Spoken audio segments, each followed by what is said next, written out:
তজুমুদ্দিনে বিয়ের দাবিতে প্রেমিকার বাড়িতে ছুটে আসলেন কলেজ ছাত্রী লাবণী আক্তার। তার একটাই দাবি, তার প্রেমিক তাকে এই বাড়িতে আসার জন্য বলছে, এখন এসে দেখে তিনি আর এই বাড়িতে নাই। এই ঘটনায় এলাকায় উদ্বেগ শুরু।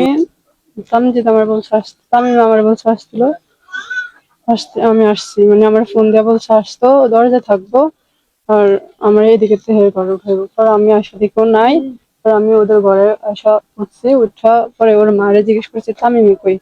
পরে ওর মা বলতেছে তামিমি তো বাসায় নেই। ও আপনার ছেলে না? কয় হ্যাঁ। পরে এটা কয় আমার কয় তুমি কোন উদ্দেশ্য হয়েছো? আপনার ছেলে বলছে আসতে। এটা কয়েছে কি আমার ঘর থেকে মানে ঘর আমি ঢুকছি প্রথমে, পরে ঘর থেকে বের করে দেওয়ার চাটকাতেছে। মানে ওর সাথে আমার রিলেশনের সম্পর্ক, ও বলছে বিয়ে করবো আমার 2 বছর। ও আমাকে বলছে বিয়ে করবে বিয়ে করবা, কথা বলছি কিন্তু আমার বের করে দিছে ঘর থেকে। তামিম তো বাসায় নেই, এখন আপনি কি করতে চান? তামিমের সাথে যোগাযোগ হয়েছে? তাকে বলছেন যে আমি আসছি? মানে আসার পর আমি ফোন দিতেছি, মানে কল দিতেছি কিন্তু কল রিসিভ করে না।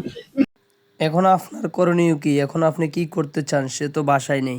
কি করতে চাই?